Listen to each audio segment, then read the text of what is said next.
So, welcome to another episode of Not Your Daddy's Dealership. I'm your host, Josh Mitchell. Chris Vester is at the dealership, still putting out fires. I think that was a couple episodes ago. He was putting out some fires. He's still out doing that. But I have a good friend. I said this about Sean Kelly, but this guy's right up there with Sean. Joe Cala being one of the nicest guys in the auto industry. So, Joe, welcome to the show. Thank you, sir. It's great to be here. That's awesome, man. I appreciate you taking some time out to be on the show.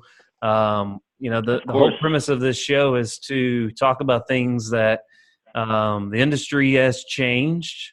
And there's actually an article that, I know Auto Deal Live is going to be doing a show about here soon. Yes. So there's a lot of things going on in our industry. And the whole premise of the show is to talk about things that the future of the industry and how this is no longer the past and no longer your daddy's dealership is kind of the whole thing. And so, I've been in BDC, you've been in, tell your background for those of people that maybe don't know who you are.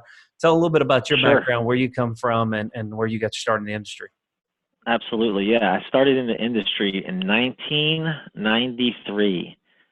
And so I was 18 years old. I was right out of high school. I decided at that point in my life, I was not focused enough to go to a college and do that kind of a life. So I told my mom, I said, look, I'm not going to go wrestle. I'm not going to take the scholarship. I'm not going to do any of that. I'm just going to go ahead and work. And so in doing so, I was already working at a car dealership. My senior year of high school, I was a detailer. So I was working in the detail department, washing cars. So probably like maybe 3 months or so before we graduated, I walked up to the front desk and I asked the general sales manager and the GM if I could sell cars. And I said, "You want to sell cars?" And I said, "Yeah." They said, "How old are you, Joey?" They used to call me Joey. And that was my name back in when I was more of a youngin'. I said, "Yeah, I'd love to sell cars." And I said, "You're 18, right?" I said, "Yeah." And so I started selling cars right out of high school, and been in the business. I took I was in it for about 3 years, roughly, and then I followed and went to Bible school after that, and went into full-time ministry for some time there until about 2004. And then we got married, my wife and I, in 2004. And my wife graduated from Monmouth University in New Jersey. And then we went to Oklahoma for her to go to Bible school right after we got married. And I got back in the car business again in 2004. And so I started working with Mr. Nelson at Nelson Nissan Mazda. I started selling cars, was quickly back in the swing of things and doing 20 cars a month as a salesperson, then became a manager. And then went, after 2 years, we moved back to New Jersey, and I started to work with, it was UAG at the time, which was United Auto Group, which was Penske Automotive Group. And then Penske UAG went to PAG, Penske Automotive Group. They changed because they were united because they had some partners and things like that. And so then Penske bought out the partnerships. And then, so I stayed with Penske for a while there, about 7 years. And then went to into the vendor side for a couple of years, and then came back to Penske for another couple of years, and so now I'm here. So I mean, there was a couple of things in between. Well, after Penske, we moved to Myrtle Beach, and then by doing so, got hooked into a Toyota store, and then went on my own, and then came and connected while I was on my own with David Villa, and then got connected with him to put together the Auto Dealer University, which we're running right now and putting into dealerships right now. Yeah, and so that's kind of my background. Yeah, and the big thing about Auto Dealer University is it's a very I use it in my store, and very complex, very easy, but there's so much material um, in that university. It's insane. Like I don't even, Mm. you all keep adding. I think you just added like 70 some videos, Yes, which we is did. Yep. insanity when you're Yep. thinking about. But it's that constant, as we can tell, the automotive space is changing, and so as it changes, your all's material is evolving and adding Yes. to as it goes along, which is amazing for if you're in the Yeah. automotive space. You know, with a lot of different training material, it's the same stuff that people did 20 years ago. There's nothing, and Uh-huh. you still have, you know, the other person in a 1980s suit still doing Yep. the training, and so and you could tell it's Yep. from the '80s, poor quality and everything. And you guys have done a really good job of really bringing and broadening that. And so I had the honor to set in a 2-part session, which a digital dealer, that's 2 45-minute sessions, which for an automotive person to sit there for 80 90 minutes is asking a lot from us. But you Sure. guys talked about culture, but you in particular talked about this concept of a BDD. So kind of Yes. share what made that come apart, like what to create a BDD. What is it, Yep. and what made that come about? So the BDD is really basically turning your dealership into a business development dealership and not just having a business development center within your dealership. I believe that the successes of stores that we're seeing nowadays are stores that are implementing business development mindset across the board.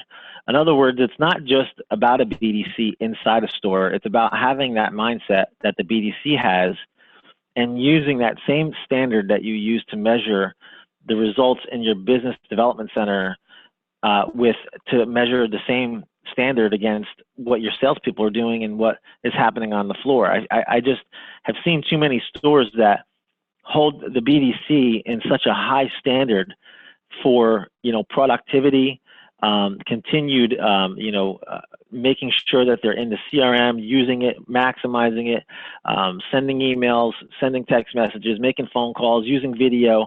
They're doing everything they can in there, and then on the same breath, the salesperson is sitting there with their feet up on the desk, waiting for somebody to get handed to them, while everybody else does the work.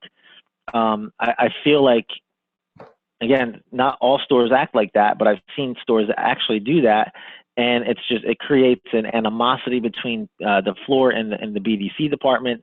And then also what happens is you have this laziness amongst the sales team that they expect, and they have this entitlement mentality that they expect any kind of an appointment, a phone up, or an internet lead that comes in to be completely buttoned up, and they need to go ahead and just all they do is just spot the vehicle, put them in the car, and then they deliver the car, and they get their paycheck. But that doesn't work much, that way anymore. I mean, at the end of the day, I'm seeing dealerships that are putting up some serious numbers where salespeople are very engaged. They are maximizing their CRM. They are working their CRM. They are sending text message, video messages, video emails, making phone calls, and they're working their role just like a BDC rep would work their role. And so that's where we came up with this, and have seen some stores that are really kind of high powered in volume and driving sales, where they're maximizing these opportunities, because it seems like instead of just having a certain amount of people trying to do it for everyone, everyone's doing it for everyone. In other words, they're all working together with the same standard that they're measured against. Does that make sense? Yeah, and being a BDC manager for going on a long time. I mean, not a long time, but I've been in the 2011. I got in the auto industry, and I've been in the BDC since 2011. And Yep. you see this, when they look at metrics and everything, they're like, all right, well, 65% of our business is going to come from internet leads or phone ups, those type of customers. 65% of our business is going to come from there. Okay, well, Yep. that still leaves a large percentage of consumers. And we all know that most people are not walking into dealerships. There's no walk-ups for Right. the most part. And so there's this mindset of, well, the other 35, 40%, whatever the case may be, has to come from the sales rep. Yet Mhm. when we look at why BDCs, and I've had this talk on numerous times, the reason why BDCs, for the most part, not all, but for the most part, the reason why we ever created is because the salesperson wouldn't follow up with customers. The salesperson wouldn't Yep. work the internet leads. The salesperson wouldn't do a video, engage with the customer through video. The Yep. salesperson wouldn't do this. The salesperson wouldn't do this. And so we created a BDC to take that off their hands, and then we said, okay, Instead of holding them accountable to instead of holding doing them their accountable, job, and right? then we throw into that, then we didn't teach them how to, like, what else now are they going to do with their time? Look at ESPN? Like, is it Right. is that is that where we're ESPN and read the newspaper? If you have Yep. some older people, millennials, we don't read newspapers anymore. Yeah. But in reality is we didn't fix the issue. We put a huge Band-Aid on a very, very bleeding and open wound that is Yep. continual. Now you added a hard cost. BDC is a cost to the Yep. dealership.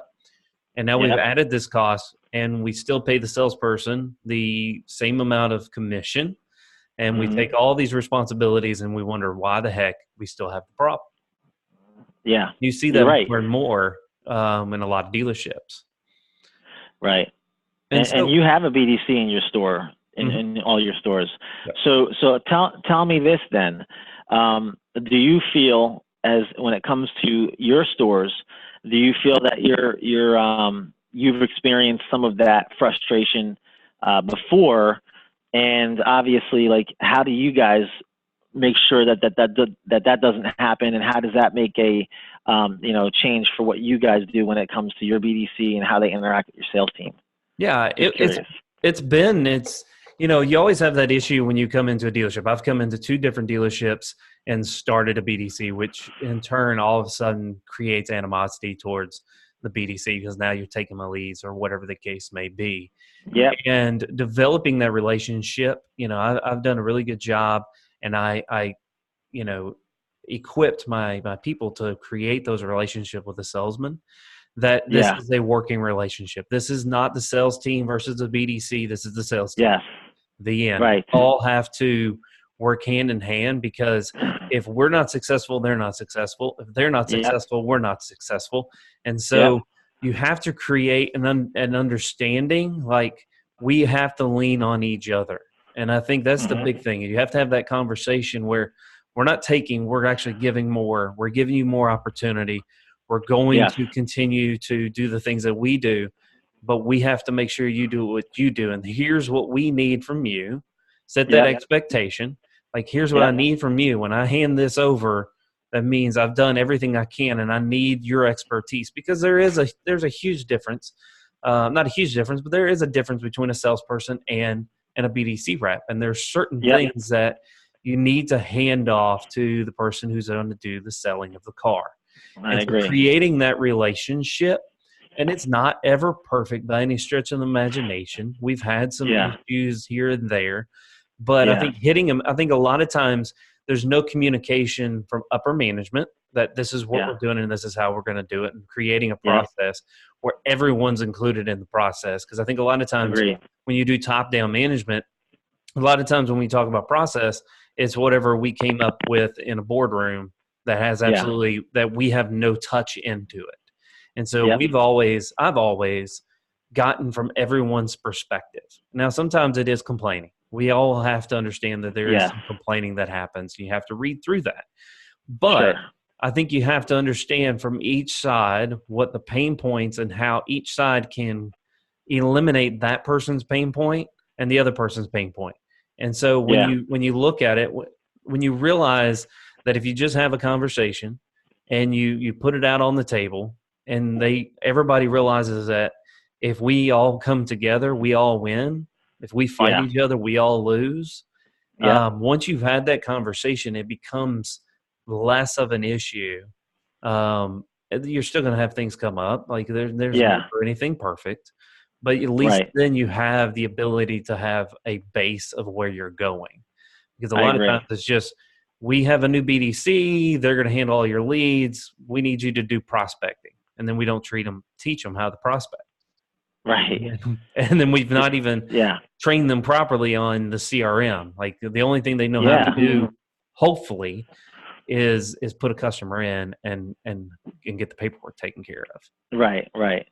Well, that's a good point. And I think, one of the things when you were talking about that too, Josh, is that I start thinking of it like upper management or management in and of itself is really the key between bridging the gap of the success of this or failure of this. So I think the management expectations of everybody's role included needs to be understood. So, and that's when it comes down to what do we expect from the salespeople? What do we expect from the BDC rep? What does the BDC rep expect from the salespeople? What do the salespeople expect from the BDC rep? I think everybody needs to understand what everyone's doing. Not that they need to know, for the sake of keeping them, well, you need to do your job. No, we're not pointing fingers. Yeah. I don't need to tell you what you need to do. I need to focus on what I need to do. It's like, I remember, going to a marriage seminar, and the minister said, wives, submit to your husbands. He read the Bible, and then husbands, love your wives. And then he said, okay, wives, the part about the wives is your part. You don't have to tell the husband to do his part. You worry about your part. Husbands, you have to do your part. You don't have to tell the wife to do her part. Like it's a matter of just worry about what you need to worry about. Don't worry about what someone else has to do, And so, so when it comes down to any of the responsibilities that the BDC rep needs to take care of, then that's where you're, as a manager, you're making sure that those expectations are being met, and so on and so forth. And I think that's the key to creating even a business development dealership. In other words, I think that's how it works. I look at stores like your stores. I look at stores like, Furman, Chevrolet with Brad Wise and what he's doing over there in his Mazda store. I look at different stores throughout the country that are a part of, this new way of doing things where they're incorporating salespeople into the actual process. Their salespeople aren't just sitting at the point waiting for the next up. They're digging into their CRM and really turning it into a viable profit center, allowing it to produce for them by utilizing their previous customer base, their orphan customer base, allowing the CRM to help give them the guidance and create the notifications and utilizing them and holding them accountable just as we would hold the BDC accountable. That's the problem. I've seen so many dealerships just let the salespeople get away with lack of action because that's what they're allowed to do. But yet, if this BDC rep didn't make 100 phone calls, they're like, we need to blow this person out and get somebody new then. Mm-hmm. You know what I mean? Yep. So I think it's just holding people accountable and understanding the expectations in that accountability. Yeah, and I think, do you think with going towards a business development dealership, do you think that when you're recruiting, that you are recruiting a different person that can handle that, or the normal people, not the normal people, but what we have today, can we utilize that, or are we actually going after different types of people? Well, I think that's a great question. I think that, if you're having a couple of old car dogs on the floor that aren't really held to any accountable reasons of putting people in the system, following the actual system created and the process created, because that's just him. He's been doing it for 35 years, and that's the way he does it. And he's got this base of customers, and he's got, he'll do his 15, 20 cars a month, and he'll be fine. Just leave him alone. And I mean, if we don't allow that, or if we do allow that, I think that will determine the culture we create within our store. So in other words, if you change somebody's way of working, the people who are getting hired and introduced to that new way, as it's only been the only way for them, have no problem with it because it's what they're taught. Mhm. But if you have people who've gone through the changes of, oh, it used to be like this, used to be like this, used to be like this, and now it's like this, they're salty, they're bitter, they don't like it, and now you try to get them to change, but they're there, but they're not there. You know what I mean? Like, I'm here, but I'm not with you. I'm doing my thing while I'm here because you allow me to do it, and I like the product, and I don't want to go anywhere else. And Mhm. I feel like if you got to get with this new way of doing it, and if you can't, it's going to pollute the water, and it's going to create a cancer, and it's going to spread. I just think that there needs to be a solid. This is our way. It's like Asbury. You know, Asbury introduces this new way of doing things. Okay, they pilot this in the one store. Now they roll it out in January to all however many stores, 70 something stores, right? Mhm. And now they're going with 4-day work week. Uniforms. F&I people are going to be eliminated, and we're going to have one person, and everybody's going to handle everything from start to finish. I mean, whatever it is, it's got to be. This is what it is, Yep. or else it's not going to work. Exactly. And I think a lot of times we are lukewarm with our decisions that we make because we're not fully 100% committed. And that's why when Sure. I get asked a lot, should I start a BDC or how do I start a BDC? And I say, well, you have to answer one question first. Why? Right. Why do you want a BDC? Because if you can't answer that question with enough passion and understanding that it's not I've tried this and didn't work, now I've tried it again. That's why it's happened that way. That's Yeah. why you have I had one, now I don't. Have one, now I don't. Have one, now I don't. Yeah. It's because you don't understand why you want one. And That's until right. you have that mind switch that this is what we are, this is how we're going to do business. There is no past of how we used to, the case Yeah. of Eustace, we used to do this.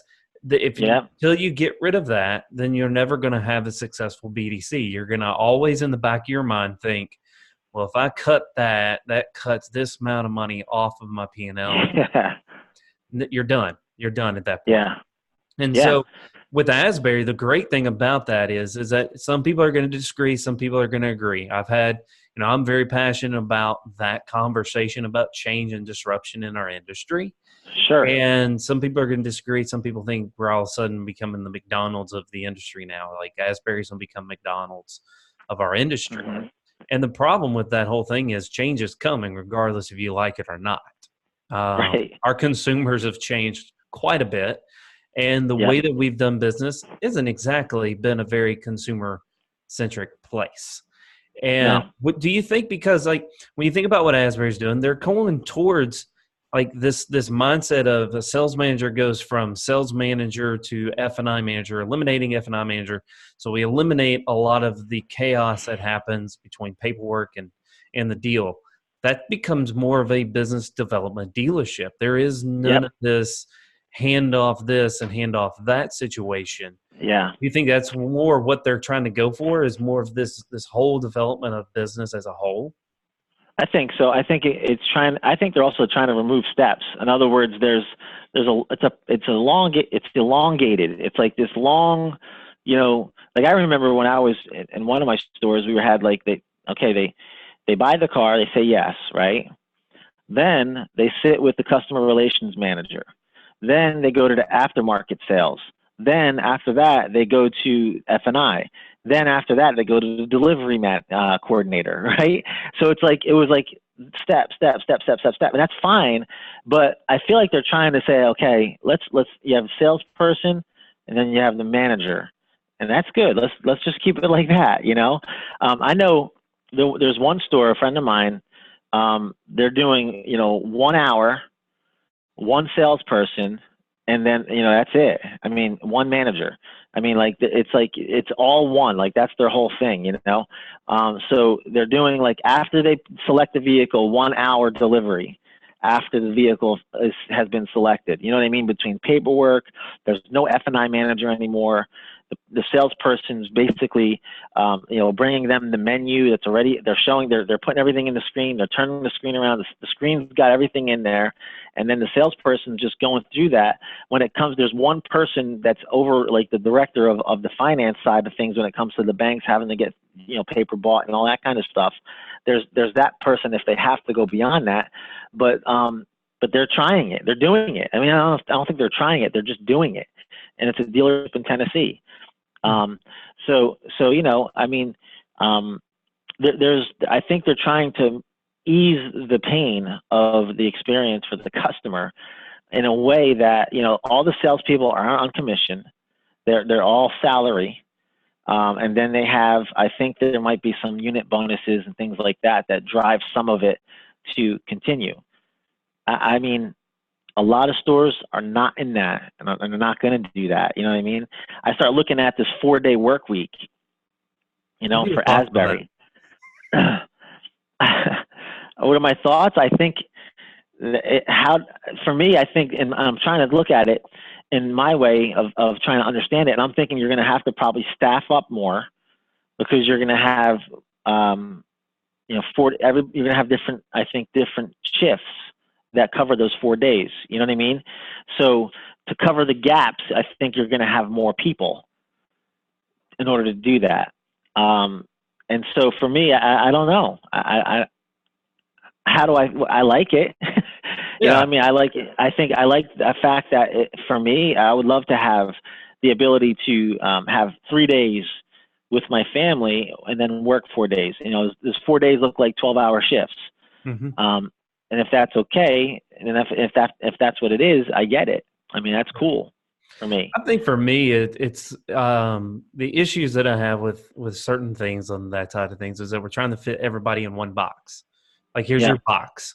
And like for me, like to take me and then I love my family, I love spending time with my family and everything. But for me to fit in that box of only working 4 days a week, it would kind of like throw me into a complete like tizzy. I wouldn't know how to act. Now I'm sure I'd react to it and kind of conform my life to it. But I think with what they're trying to do is trying to eliminate the 60-hour, the 70-hour work weeks. And I think they're going in and putting it into kind of one little box. But I think, with the old style of doing business, which is the bell to bell, which I cannot stand, 6 days a week or sometimes even 7 days a week.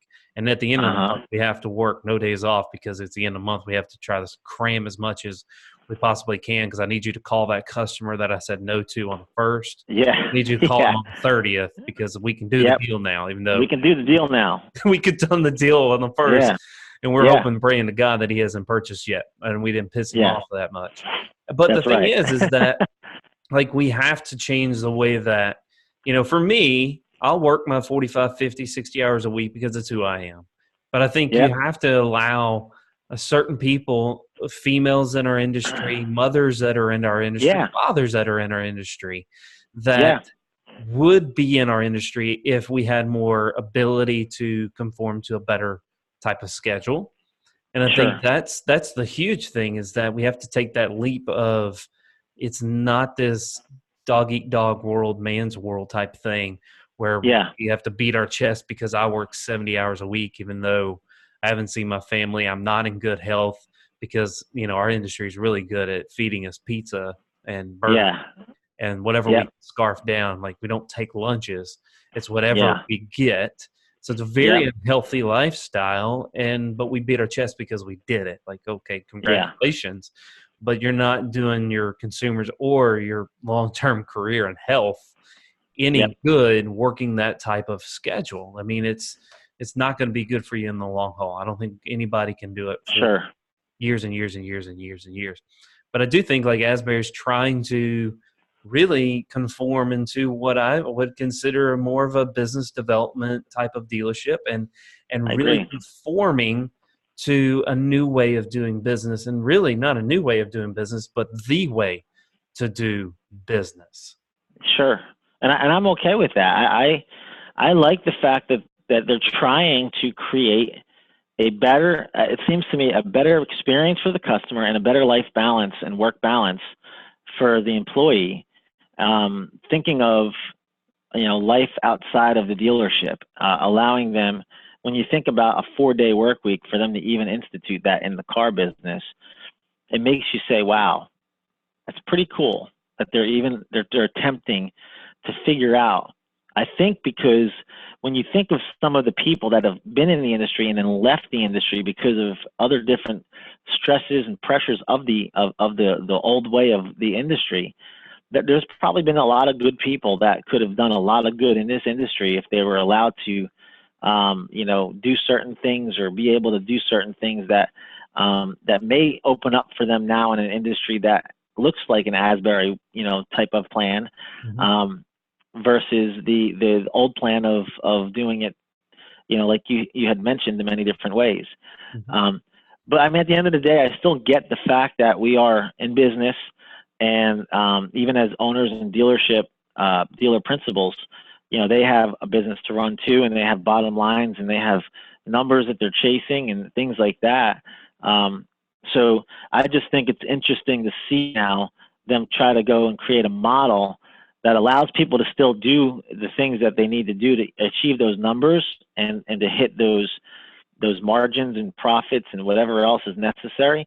But they're doing it in a way now that they're gonna include, some balance for them to do it with. So I just think it's going to be interesting to see. I like to hear the way people, view it. I know there's certain people that are not going to agree with it at all.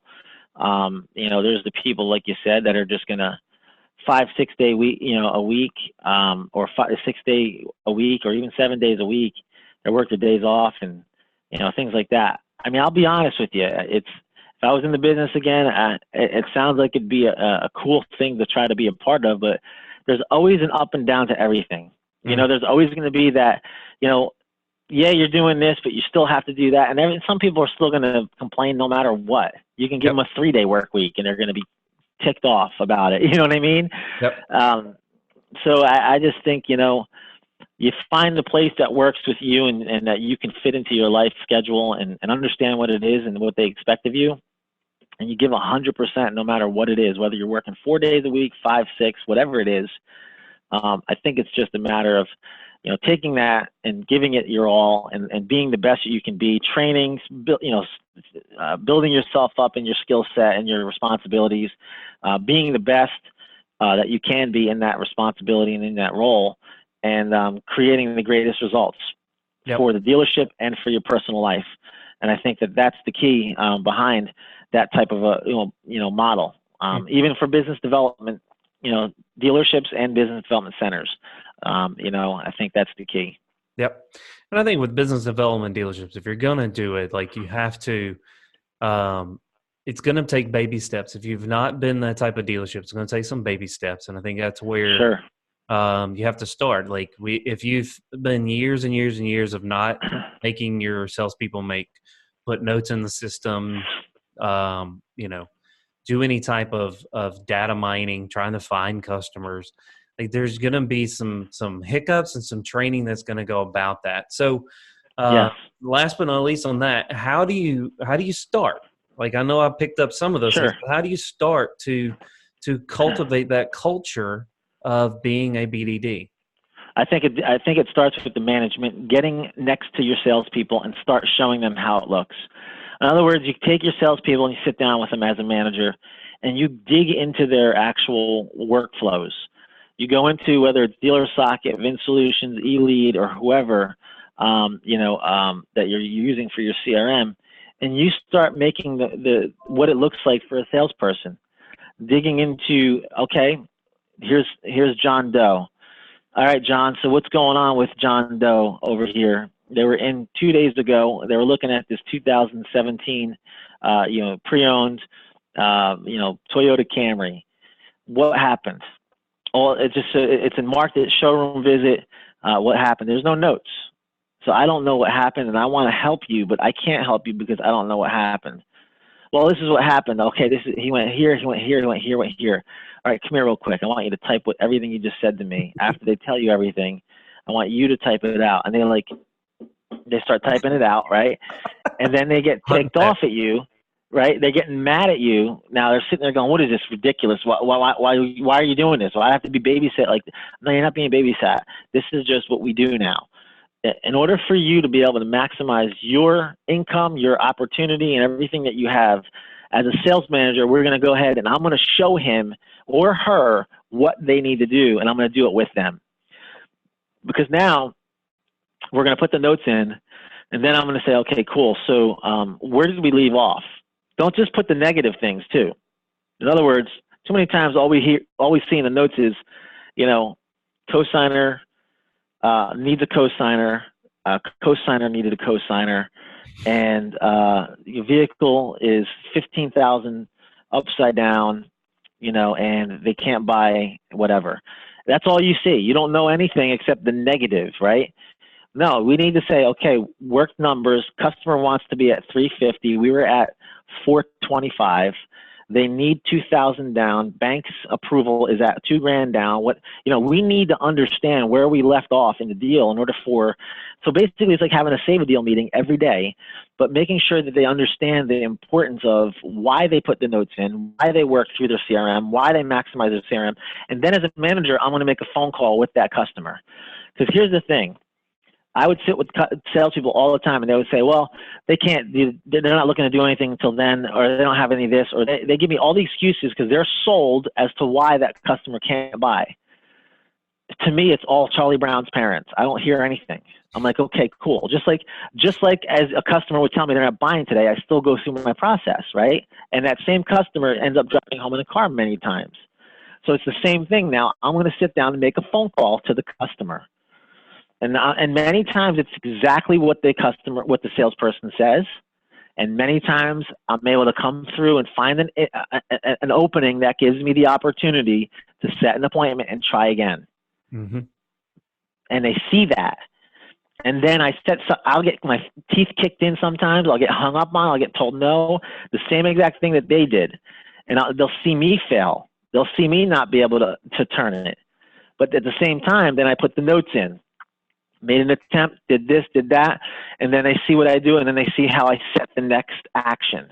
And then from there, I also will, even if I set the appointment, I high five them. Man, good job. We set the appointment. This is, you know, I don't go look at that. That's how it's done, you moron. I don't, you know, minimize too many. That's the old way of it, the way they, you know, doing it, you know, minimize. Oh, you can't get the customer in. You're so weak.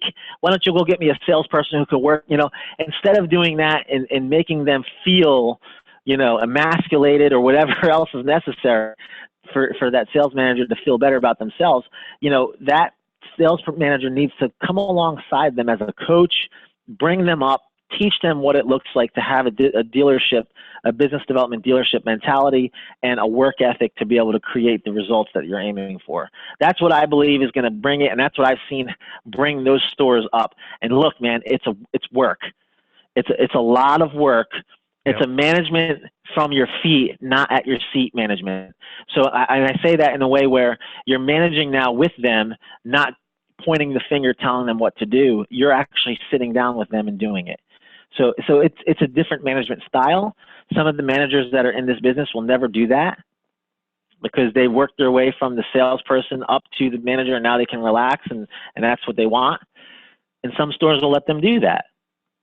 And they'll let them just tell them what to say and do, but they won't go and do it. They won't get up out of their seat. They won't make the phone call. They won't send the email. They won't send the text. No, you have to dig in, and that's how it's going to get done.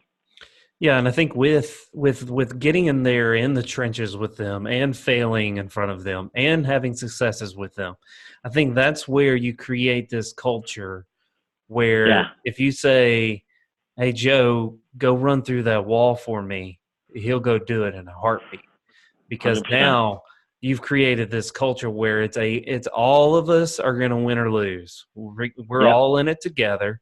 I'm going to be in the trenches with you. You're now going to have my back. I have your back. We're all going to try this and be successful at it because I need you and you need me. So we all come into agreement that we both need each other, and now we go into battle together, and we can actually ultimately win the war and win the customer and actually create a better environment for every single person. But yeah, like you said, there's a lot of sales managers that can't, won't, have not, will never, uh, Yeah. never do that. And, that's a Yep. shame, but that's the nature of what it is. And so I want to thank you, Joe, for being on the show so very much. You're You're welcome, a brother. dear, dear friend of mine, mentor. And Joe, I'm going to do Chris isn't here to slap me on my hand, so I'm allowed to do this. You are going to be speaking at my event, BDC Raw, in Yes, sir. March 28th in Raleigh, North Carolina. Mm-hmm. So if you're listening to this after March, you're going to have to wait till the next one. If you're listening to this right before that, then get your tickets at bdcrawevent.com, where you can see Joe in person. And we've got a lot of great speakers. It's going to be a one-day event that is going to be right down in the trenches. Like we were talking here, we're going to get down and dirty, raw. Yes. Not really, we're going to create a great environment for you to learn about this. It's going to be awesome, man. I'm hyped about it. I'm Yeah. a little It's awesome to see what you brought together. Yeah. It's when you are a nice guy in the industry, it's kind of come, I asked for speakers. I didn't go out and say, hey, fill out this form and put a video out. I said, hey, I want you to speak. I want you to speak. And everybody's come together. It's going to be a great event for BDC reps, managers, sales managers, GMs, sales reps. If you are anywhere near a consumer where you're answering inquiries online or answering phone ups or even just handling and working with a BDC, you need to be there because we are going to really bring down the thunder for it. So thank you, everybody, for listening. Thank you, Joe, for being on the show. You're welcome. And thank you for having me. Thank you so much. Thank you guys for listening. Have a great day. All right, man.